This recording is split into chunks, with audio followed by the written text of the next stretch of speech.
Guys, and welcome back to another episode of the Apple Guy. And on today's episode, we are going to be covering the Apple's WWDC 2018 conference.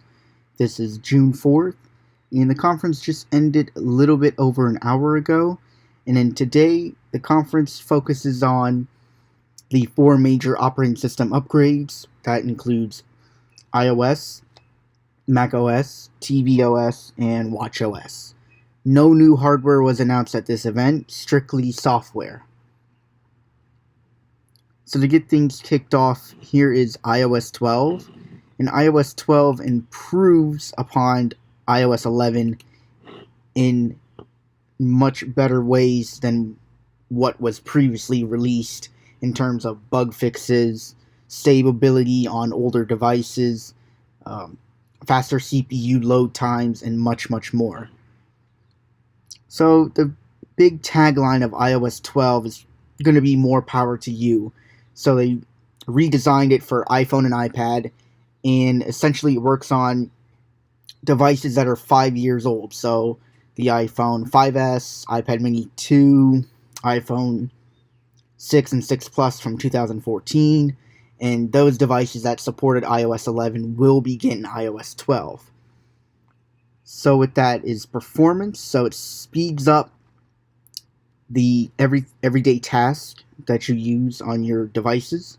So from the lock screen, going to the home screen, swiping up the camera can be up to 70% faster. That's what they're claiming here. Keyboard can be 50% faster keyboard display, and up to 2 times faster app launches under heavy workload. What they said during the keynote was that basically to get these percentages from 70, 50, and 2 times in those certain areas, they would ramp up the CPU speed intensively when you're doing those certain tasks, and then ramp it down very fast when you're not doing things that need to be intensively quick, like texting or opening up the camera app or going home, and multitasking, control panel. Pretty much everything in the operating system would be pushing the CPU right away to its highest peak performance point, and then dropping it down as soon as you're not taxing the system, so to say.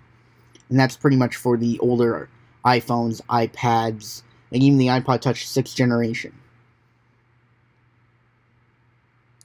And another big improvement that came to FaceTime. So for many people that might not know FaceTime, or they do, FaceTime came out back in 2010 with the iPhone 4, and that just pretty much supported FaceTime with one person. So you can video chat one person or another, one at a time. Now you can do up to 32 people at once.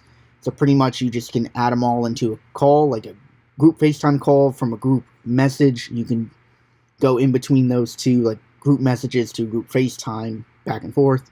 So pretty much with these tiles that you see here, as soon as you're talking, it would make your tile bigger and then the other person smaller, but you can still see them. And there's like a little row at the bottom that has all the other people, and as soon as they start talking, their tile pops up and animates into a bigger tile to let you know that they're the ones that are speaking and you aren't. A new feature that they copied from Samsung was Memoji. It's a different name, obviously. So it's just creating an emoji of yourself. So they put a whole list of different characters that anybody can really make, characters based on themselves, from their eyewear, their headwear, facial hair, eye structure, eye color, nose, lip color, and hairstyles and things like that, and even skin tone as well. And Animojis got updated. Now they have a koala, tiger, ghost, and T-Rex. And Animojis and Memojis have now been integrated into messages even more, and have been integrated into FaceTime as well, including group FaceTime. So now you can animate those faces on top of yours during a FaceTime call or during messages on top of your own picture.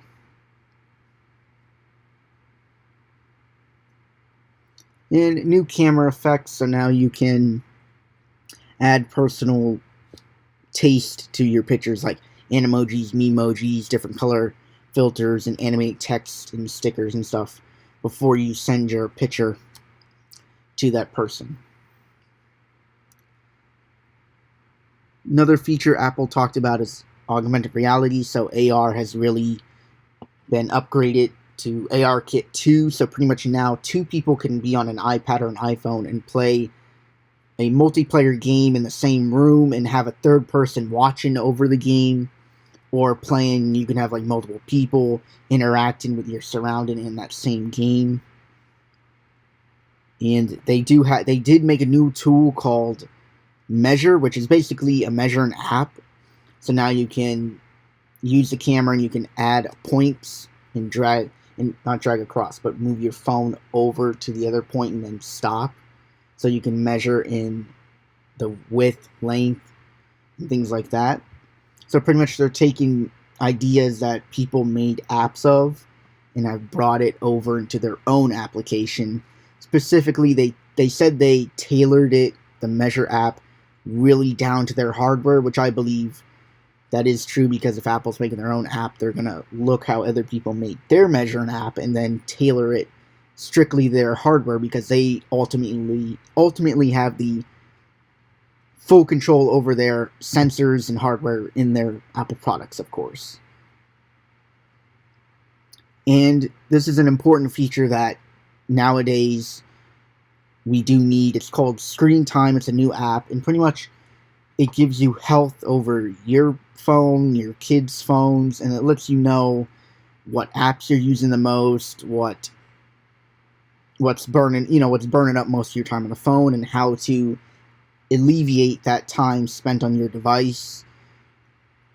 And you can set screen time. So pretty much, let's say you want to set like an hour of Instagram or something. Then it would send you a little notification at the top here, and it would say time check. It would say like 5 minutes remaining for Instagram or for this game. And Apple did put a little tab that you can click that says ignore the time check, and then it would give you another one later. So if you want to use the app for an extra hour, you can do that if you want to. But they said it will come up again and tell you it's time to move on to other things. And notifications got its big upgrade. I gotta say, this was really behind Android in terms of the basics. This is just the basics that it needed. It's group notifications.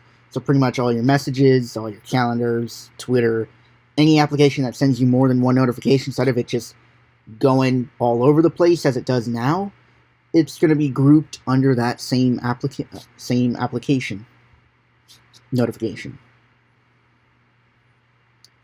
As well as you can now specifically tailor how you want the notifications to be delivered to you. If you want them to be quiet, to pop up within the notification tray without being on the lock screen, you can do that, or you can turn them off completely, or you can go into the settings and tweak how do you want them all together, and things like that. Apple did do upgrades to their Do Not Disturb notification icon and their settings in the settings tab. So pretty much with this, you can now do it by location. So you can be like for 1 hour or till this evening, or let's say you're at a movie or at a school and you say until I leave this location, or from certain times between a meeting or conference call, or you're driving from place to place, of course, you can set it to do that. So then when you leave, it'll automatically give you your notifications back to you. And they did bring a Do Not Disturb night sleep feature. So when you're sleeping, pretty much you turn that on, and it would just shut down all the notifications. And if you wake up to check the time, it would be a black screen, and it would show like a little sleep icon and let you know time to sleep. When you get up in the morning, it would say good morning, and then you would hit dismiss at the bottom, and then it would show you all your notifications that accumulated over the night, so you can tackle them in the morning when you wake up. Apple did do upgrades to photos, so they did bring photo sharing to iOS 12, and pretty much with that, it's built into the Messages app specifically so that, let's say you have photos of a party and you want to send it to the other people that were in the photos and you have their pictures assigned to their contacts. Basically, it would use machine learning built on the device to select those pictures and the contacts, and then you can send them to them, and then when they get those pictures, it would automatically go through their set of pictures that they have and then would suggest at the bottom so you can send those pictures to them so they can have the complete collection of those photos. And they have photo search now. So with photo search, it uses search suggestions as a new way to help you find the exact photo you're looking for. So you can type about recent places, people, and it would just show photos of that area or that person. And pretty much you would have to set this up in settings, like photos of the different people with their names on it. So you can just type their name and it would show a photo with them in it and things like that. And of course, the machine learning feature is using the hardware built on the device. It's not using Apple servers for this feature. So all this machine learning type of features is built directly on the device. It's using the hardware on the device specifically. And now we have Siri shortcuts. So with Siri shortcuts, you can now intelligently pair your daily routines with third-party apps to suggest convenient shortcuts right when you need them. So basically, Apple presented a new app so you can add shortcuts of different applications. Now, this app might be familiar to the app is called, they just bought the company a while ago. It's called Workflow. So they took that company in that app and they pretty much built it into their own app called Shortcuts app. So with that, you can set a set of rules for, like, if you're driving home, you can send a message to your parents or to your spouse or to your kids, letting them know that you're going to be home at a certain time and things like that. And then it would tell you, let's say you want to listen to music on the way home, you can put that as a routine in there, so it automatically just plays it out. Or, like, let's say it knows you're going to order coffee in the morning or lunch or dinner, like certain times of the week you're ordering like the same things, it would suggest that in the lock screen. As well as you can set your own command words. So, like, you can say, hey Siri, travel plans, or you can say, hey Siri, workout routine, and it would already know you want to load this application with this song attached to it or things like that. So it's pretty much doing that with Siri. Otherwise, with Siri, we did not get no big upgrades to counter the Google Duplex, the Amazon Alexa, and things like that. But otherwise, this was really bad for Siri in terms of, like, full upgrades, because you would expect more for Siri besides this. I mean, they only spend that much amount of time on it. That was really a shame, considering that Google just kicked this AI right in the butt. So let's see if Apple eventually can pick things up. But for now, this is all they did for Siri. A big feature that Apple is still talking about, and they probably will be doing this for years on end, is their privacy protection. So like I was saying before, they use the built-in encryption and the built-in intelligence, which is their CPUs and things like that, on the chips on your iPhone, iPads, and Apple Watches, and on the Mac, for the machine learning type of things and end-to-end encryptions with iMessage and things like that. And they added some new features in Safari, so now it can tell you the website has cookies and website data about you from another website, and you can say you want to allow that, or you don't want to allow that tracking activity, which is very good that Apple gives you more choices to secure your privacy for whatever reason you would like to do so. And with iOS 12, Apple has redesigned, not really redesigned all that much. They just renamed the Apple Books app from iBooks to Apple Books, and they just made it better for you to discover books, read, and listen to your books. The redesigned stock app, the original stock app, I gotta say, was just the best. It came with iPhone OS 1.0. It did what it needed to do. It was you gotta understand that app just did what it needed to do from the day one, since 2007, since day one. So Apple decided to upgrade that application. So now it has Apple News in it, which they say from their Apple editors will be tailored to business-related information. And this application has now been brought over to the iPad. So for people that were complaining about Apple not bringing certain apps to iPad, they're slowly doing it 8 years later. Just saying, 8 years later, they finally brought a stock app, voice memos, and there's probably another one that they brought over as well. So voice memos did get updated too with the new icon look, as well as they brought it over the iPad, of course. But now they made it so that it syncs over iCloud.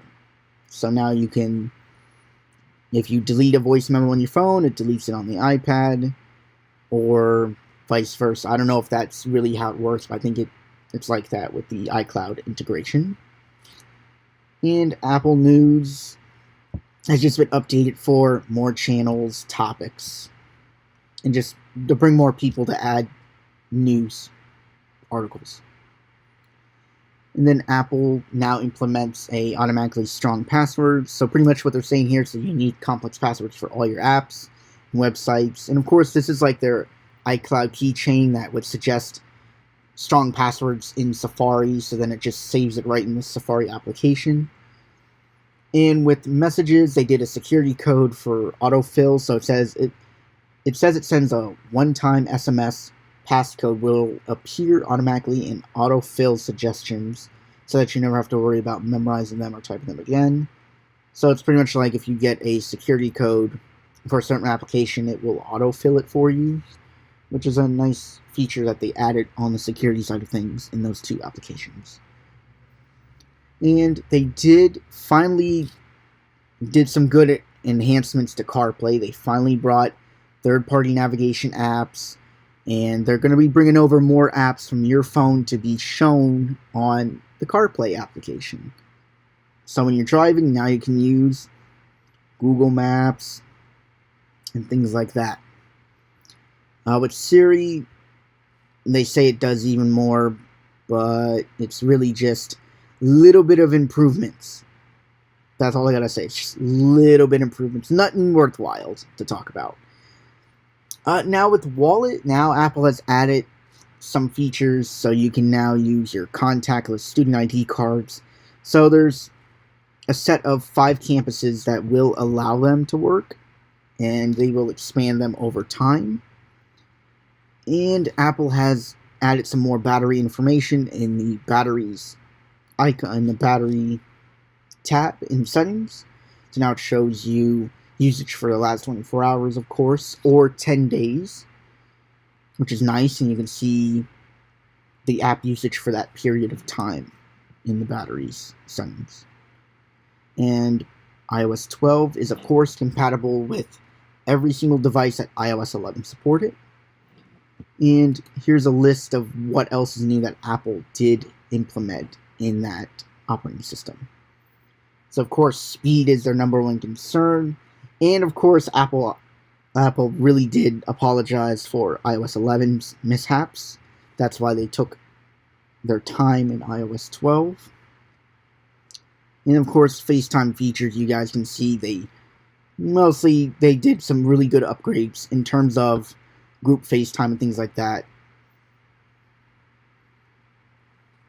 And messages, of course, the memojis, the new animojis, and animojis can now detect tongue and wink detection. So it's pretty much what Samsung first implemented, and then now Apple has finally implemented that feature as well. and the new screen time application, so you can set downtime for your kids, app limitations. So it's pretty much like the restrictions app. When it comes to app limitations, it's just like the restriction settings, but now it's built into its own application. And notifications, they got a good update. And Do Not Disturb got their updates as well here. And AR has gotten 2.0 upgrade with face tracking, seeing reflections, and a new USDZ format file. So now it's going to be like a universal format file used by Adobe and some other big companies. And of course, the measuring app is something that Apple should have done back in iOS 10, obviously. From my opinion, they should have done that back in iOS 10, but at least they finally gave it to us now in iOS 12. Photos got their set of updates. And now you have raw photo support, so for those professionals that do use that, of course, now it's there on your iPhone and iPad to edit. Cameras got their updates, including improved photo lighting, portrait lighting, and portrait segmentation API, and improved QR code reading. And here's a list of Siri improvements, so to say. So they just added a little bit of stuff here. And that's pretty much it with Siri, nothing too much.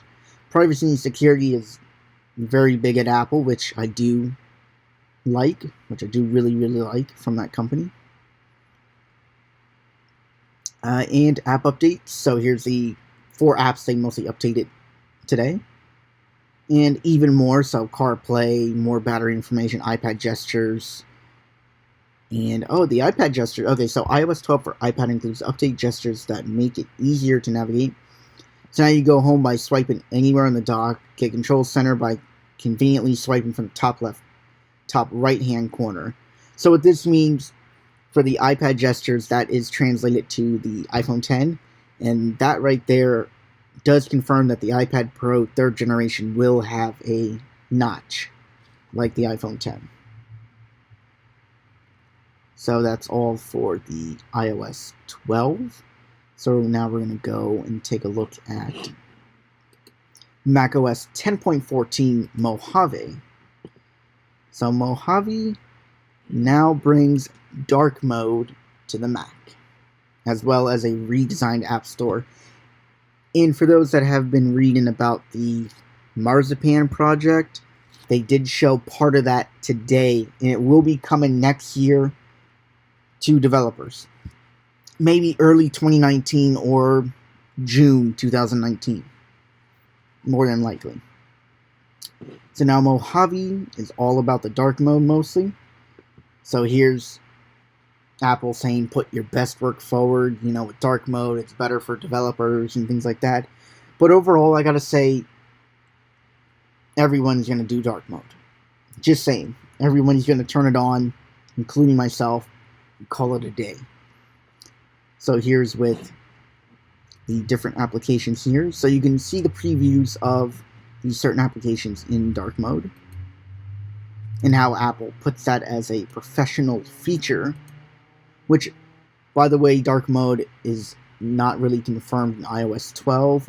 If you have got the betas that released today for developers and you have seen it in iOS 12, please leave a comment down below to let me know that dark mode is there.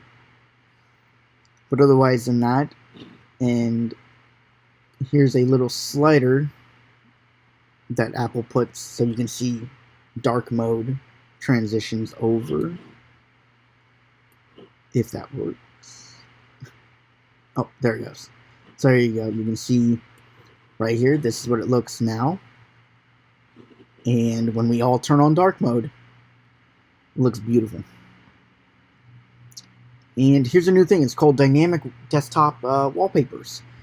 So pretty much it uses time shift. So pretty much it uses your location to know if it's day or night, afternoon, twilight, and things like that.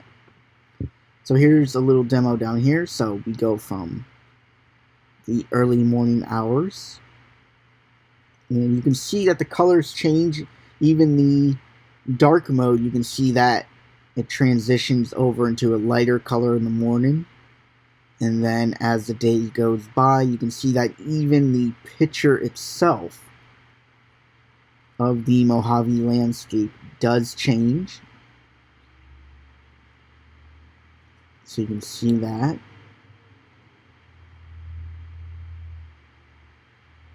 And then here's nighttime. And here Apple has brought Stacks. So Stacks is pretty much a really neat way to manage your files. So Stacks cleans up a cluttered desktop by automatically organizing your files into related sets. So you can group them by your images, documents, spreadsheets, PDFs, and more. So what that does is let you drag a certain document over, and it would just drag them all into their own little category.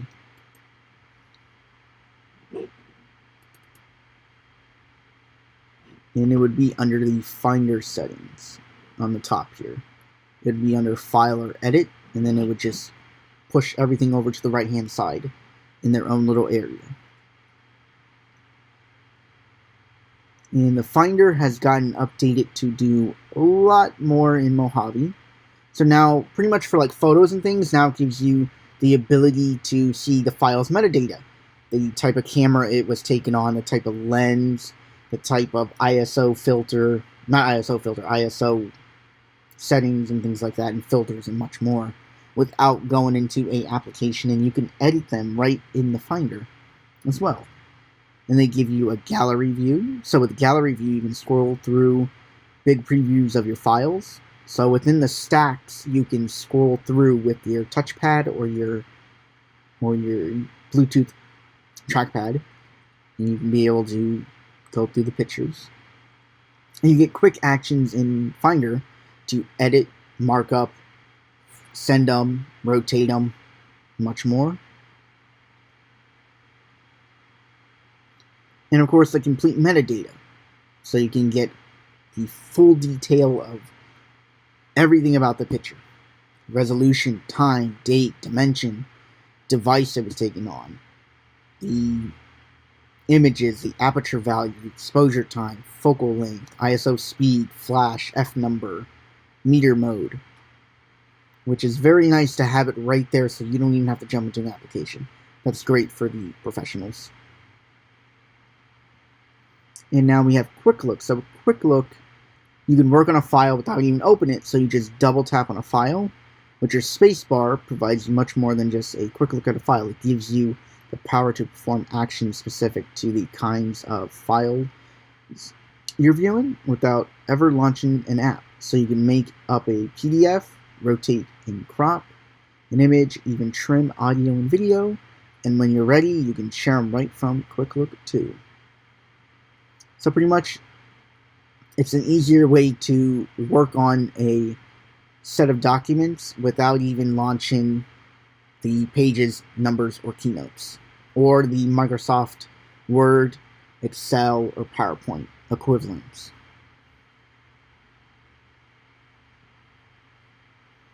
And Mojave updates their screenshot feature, so with screenshots, now you can do little snapshots. So when you take a screenshot, it drops it down to the right-hand side on the bottom, and pretty much you can now do little screen recordings, and you can save them, and you can see how they are, so you can make your adjustments right there instead of it just saving to a file somewhere and you have to dig up where it's at. And with the touch bar, it shows you little options. You have the touch bar on the MacBook Pros, which is capture screen, a capture window, capture selection, record a screen, record selection, or there's an option drop-down menu to custom save the destination. And continuity camera. This is a very cool feature. So this feature lets you use your phone, if it's nearby, your iPhone, of course, if they're both on the same Wi-Fi network. So you can be in the Mail app, Notes, Pages, Keynotes, Numbers, and many more applications that will be supported. And pretty much you can select you want to take a picture of something or scan a document, and you can do it right on the phone and hit the save button. As soon as you do that, you'll see it right on your document within the Mac, and it's right there for you to edit. So it's just better than, instead of taking it to a printer, so to say, your document, and scanning it in like that, you just do it right off the phone.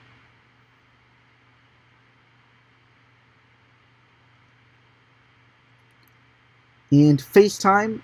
So all the features that iOS 12 updated with FaceTime has now just been updated on the Mac operating system, on Mojave as well. So the same exact features are brought over from iOS 12.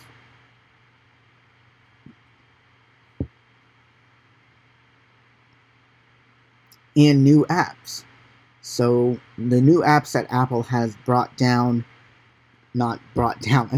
over from iOS to macOS is News, Stocks, Home, and Voice Memos.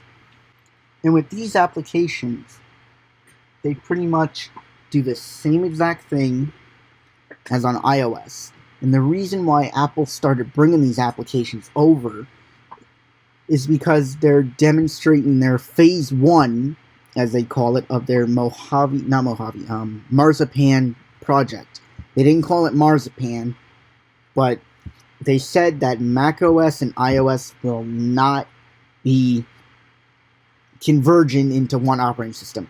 They even made a slide that says straight up no. So if you were wondering if iOS and macOS are going together or not, they said that core features like Core ML and the Metal 2 API, the Metal API in general, is the same between both operating systems. And Apple pointed out that the fact is that when iOS was released, it was based off macOS. So realistically, iOS is a sub-extension of macOS operating system. So that's why they started bringing the iPhone apps to the Mac now.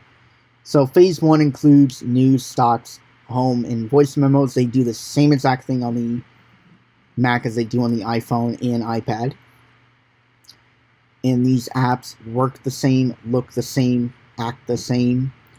And pretty much they added their own, they took a part of the iPhone UI kit, and the Mac has a app kit. So they shrinked down the app kit a little bit, and they put right next to it a little sliver of UI kit. So it's going to have some core features from iOS on the Mac's coding, so that when you bring your apps over next year into iOS 10.15, or maybe even a later update of Mojave in iOS 12, that features will already be there for you to start bringing your apps over.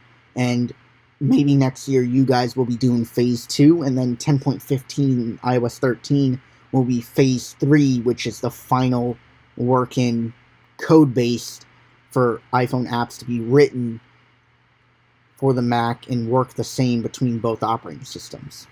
Now, I don't know if this means Mac applications will go to iPhone or iPad, but it looks like right now it's just going from iPhone and iPad to Mac, not the other way around. It looks like one direction right now. Maybe in the future it will go from Mac to iPhone and iPad instead of just going from the mobile devices to the desktop devices.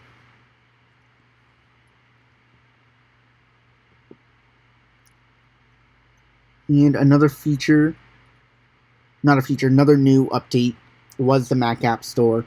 So pretty much they took everything that iOS 11 did with the revamp of the Mac App Store. They brought it over, including the new icon at the bottom is just like iOS 11. And the look and feel is the same. So they're pretty much getting this App Store ready for next year. They're really getting it ready for the Marzipan project to work out. So pretty much that's why it's going to look and feel the same, because they're really getting this ready for next year, for sure.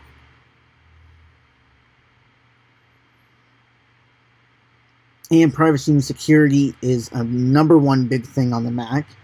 So now you get a tighter extension security protocol.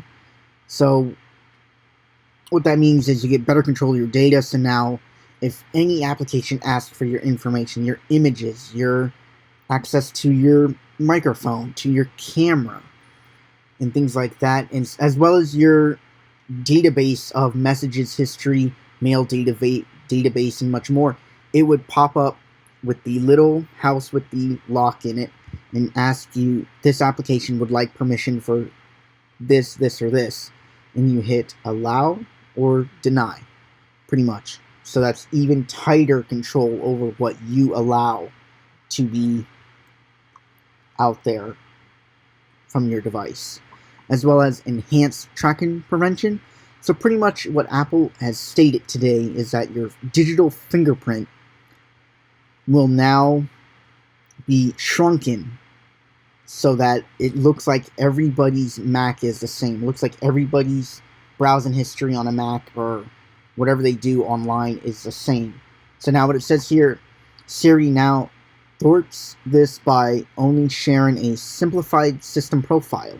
So what they were saying is pretty much your buttons, your share, and your fonts, and how you set your computer up online is going to look a lot different. It's not going to look a lot different. To them, it's going to look just like a standard Apple computer. So that means they can't really identify it's you that's going online and looking at certain things or going through certain pages and things like that, or advertisements and things like that. As well as automatic strong passwords. So macOS Mojave works harder than ever to ensure that your passwords are secure. So Safari automatically creates, autofills, and stores strong passwords for you. It currently does that now as well. But now it adds flags to existing passwords that may have been reused in Safari preferences, so you can easily update them. So like, let's say you're using the same code more than once and you updated it, it would let you know that code's been updated, please type in the new code, so it can automatically log you in. Which, that's very helpful because, like a lot of us, if we change one code and we have it on the Mac or on any other product, at least now it can ask us to update it, so it has a new record of that code. And more features you can do on your Mac. You can now view favicons in your Safari tabs. You can easily add emojis in Mail. You can ask Siri even more to enable your HomeKit devices, help you find safe passwords, and you can ask it about food, celebrities, and motorsports. It's pretty much pulling some features from iOS 12 into Siri. And Mac is more fluent than ever, so now macOS Mojave adds UK English, Australian English, Canadian French, and traditional Chinese for Hong Kong languages. Options: improved maps for China, randomized keyboard inputs for Japan, and Indian voice for English in Siri. And it looks like macOS Mojave will support every product that High Sierra supports. So don't be worried about that. If they do change it, I'll update the video and I'll let you guys know if they do change that. But it should support every product that the current generation operating system supports. So let's go on to watchOS 5. So in watchOS 5, they want you to be more active and stay better connected with people, because the Apple Watch has helped people that have heart issues or gotten into really bad accidents and they didn't have their phone on them, but they had the Apple Watch Series 3 with LTE, and they were fortunate enough to make a phone call with it and actually have paramedics come out and help them in those dire situations. So with that, Apple wants you to be more active. So they want you to have activity competitions, so you can turn a friendly rivalry into fuel. So you can tell them, you know, I'm going to beat you, I'm going to smack talk, you know, things like that. You can do win the week or things like that. And as you can see for the animations up here, it lets you know who wins within the week and things like that, who's healthier and things like that, and much more. And activities does personalized coaching, so during like a competition, it will alert you if you're ahead or falling behind your competitor, along with a score, so you know how many points you're above or below them. And that's what it looks like. So it shows you're a score 10, 1,264, versus this guy, which is 6 points, score 6 pretty much, and he's a 965. So that's what it means by your personal coaching, to get you to beat that other person. And now you have new trophies. So it says every victory deserves a trophy. So you can find competition awards in the new awards tab inside your activities app on your iPhone, and this is what they look like. So when you win like a competition, you get little trophies like that. And here's workout updates. So it says new features and workouts to get your heart racing. So pretty much it would now automatically detect workout detections. So for many workouts, let's say you start a run, but you did not go into the workouts application and select an outdoor run. It would automatically take the data it read before you ran and do a retroactive tracking of that. So now when it fully detects you doing an activity and you say start outdoor run workout, it would take the retroactive data and add it towards this workout that was just started. And here they added something for yoga. So for people that do yoga, now with watchOS 5, your Apple Watch will give you the most accurate metrics, like calories burned for those vinyasa flow sessions. And as well as if you're a hiker, now you can take a hike with the Apple Watch, because now it has the barometer in the Series 3. So now you can track your elevation in real time and get calories getting through those tough hills and see how many calories you burned and how high you climbed. And for runners, now you have advanced running features. So now we have pace alerts. So pace alerts, you can choose your target pace, and the Apple Watch can tap you on the wrist to let you know if you're behind or ahead. So with pace alerts, we did have a pace feature before, but it wasn't this comprehensive of letting you know if you're behind or ahead or setting your own goal in your pace. And here's a little animation down here that says rolling miles. So rolling miles, it says it's a big milestone. So this is a new metric constantly update set. Allows you to see your split for the preceding mile at any time.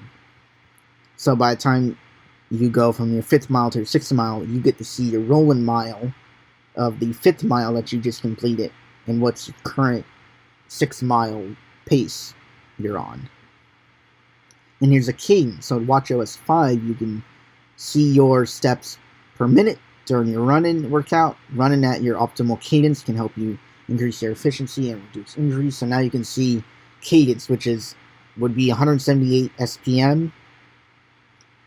So you can see how fast you're going and where you're at.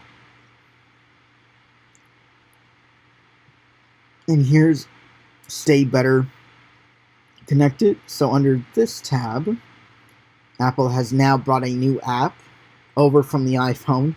It's Apple Podcast. So this is a feature that all of us really wanted, because now you can listen to your podcast. Like, let's say you listen to Apple Insider, 9 to 5 Mac, Mac Rumors, CNET, CNN, TED Talks, and things like that, and much, much more. Now you can listen to them right on your watch without putting the phone with you. So you download it on your phone, it's synced to the watch. There you go. So that's very grateful Apple has pushed that feature out. So it says syncs automatically, entertains instantly. So pretty much you can download it on your phone, syncs it to the watch, take your watch out with you, put your AirPods in, get going. And here's a walkie-talkie feature. Walkie-talkie, if I'm not wrong, I think it was announced with watchOS 1, but they took that feature away, and it didn't ship initially with watchOS 1.0 software. It was in their 2014 when the iPhone 6 and 6 Plus came out. That previewed it on the website saying walkie-talkie, but it never shipped in 2015 with the watch as part of the operating system. So we finally have it. So it says, say hello to walkie-talkie. So pretty much walkie-talkie uses the cellular or the Wi-Fi, so you can have one-way conversations with anyone with a capable Apple Watch. So you don't have to call somebody or anything like that. You just hit talk button. It sends them a notification for the first time, so you can always allow them to give you a walkie-talkie call. And you can stay simple, personal, and playful. So when you open the walkie-talkie app, you see a list of people with an Apple Watch you often call, text or email, just choose the contact, and like I said before, it will send them a notification, so you can always allow them to do the walkie-talkie feature to and from you guys. And you just press the talk, and it does a little animation of the circles going inwards and radiating in and out, so you can hear their voice, so you know that it's working.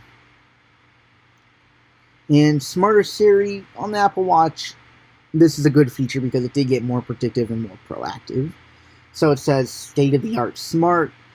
Whether you guys would like to take that with a grain of salt is up to you, because we all know how Siri is, and for them to make a statement called state-of-the-art smart, it's a selling point for the Apple Watch, pretty much. So it says Siri Watch Face has been updated with machine learning.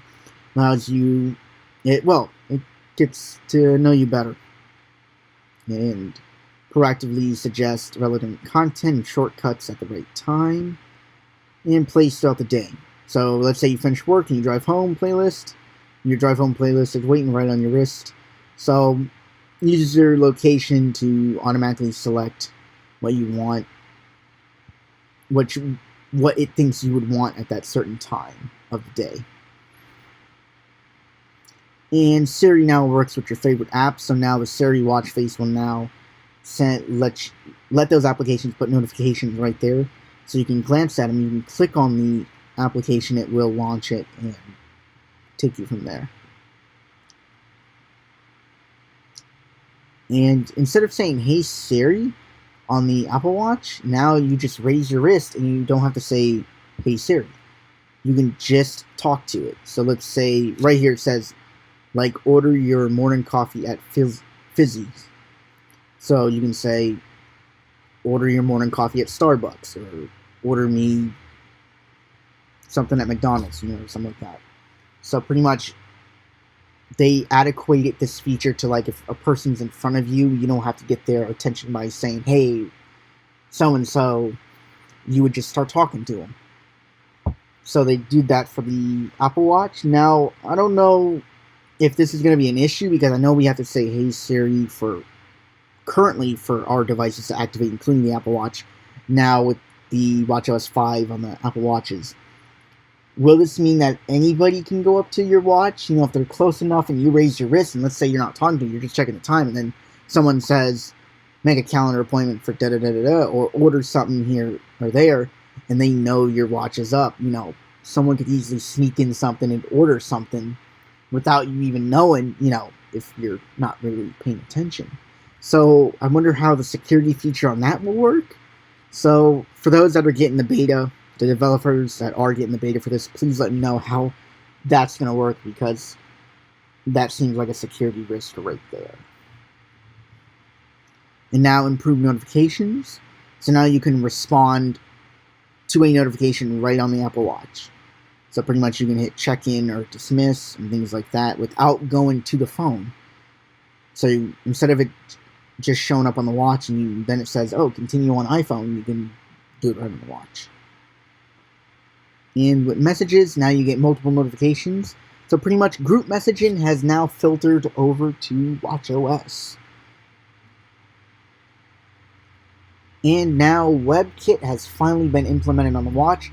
Apple said it doesn't make sense for them to add a full web browser. So I don't think Siri is going to be coming to the Apple Watch anytime soon. But they added part of that, which is a slimmed down WebKit feature.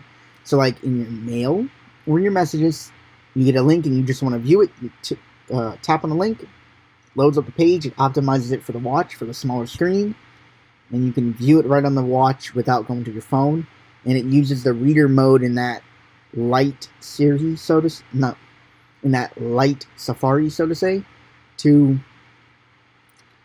view the web pages in a lighter format for your watch. So essentially, it's a light version of Safari on your wrist. And Do Not Disturb features have been carried over from iOS 12 to watchOS 5. And these same features for the student ID cards have been brought over as well. And here's are the major campuses that support it. Would be the University of Alabama, Duke University, the Johns Hopkins University, the University of Oklahoma, Temple University, and Santa Clara University currently will be supporting this feature right now. And watchOS 5, so watchOS 5 compatibility. So it only works from iOS 5S or later with iOS 12 or later, and one of the following Apple Watch models. So you have to have the Series 1, Series 2, Series 3, and Apple Watch first generation is not compatible. So it looks like 3 years, it just takes 3 years for Apple to discontinue a Apple Watch in terms of software. Now, the other models, maybe the Series 1 will be discontinued with iOS 6 next year, so iOS 5 will be the last operating system for that. Apple Watch Series 2 might be iOS 6 or 7. Series 3 might be even more later on before it gets discontinued from the OS. But 3 years later for the first generation Apple Watch, you kind of expected it with the Series, the S1 chip and things like that. But for those of you that bought the Edition, or the even Apple Watch, the middle one, the stainless steel, and you have that original one, it's kind of hard for you guys to now use it without the latest operating system on it, but it's just the technology advances, so turns out they couldn't get that on the first generation Apple Watch, which Apple should have tried to get on the first generation Apple Watch, because if they were able to get the iOS 12 and macOS Mojave on those older devices, you should have been able to do the same thing for the first generation Apple Watch. But otherwise than that, that's what watchOS 5 supports. In terms of the HomePod didn't really see an update, only with the Siri and some features from iOS 12. tvOS I'm not really going to cover because that's just updating with the dynamic wallpapers was the real big thing from the Earth wallpaper from outer space with the International Space Station and some other locations. One feature about the dynamic wallpaper that's nice, you can click on the remote and see the location of where that was shot. And they talked about the more movies that were added to tvOS 12, the capabilities of the 4K Apple TV, and just a little bit of improvements like that with that operating system. So for those of us that did see the full Apple event today, for those that have their differences, I think it was packed with some good features and all. It wasn't really boring, so to say, but for those of you that think it's boring, or to those who thought it was boring, that's okay, because not every Apple event is going to be exciting. But for me, this really shows that Apple kind of picked up in some areas. Siri, yeah, they definitely need to redo that. That needs to be talked about more instead of just a little bit. Otherwise, iOS 12, I'm looking forward to putting on my iPhone 6s Plus. Now, if iOS 12 is really good, I may or may not get a new iPhone this year. But in terms of that, it's just depending on the software.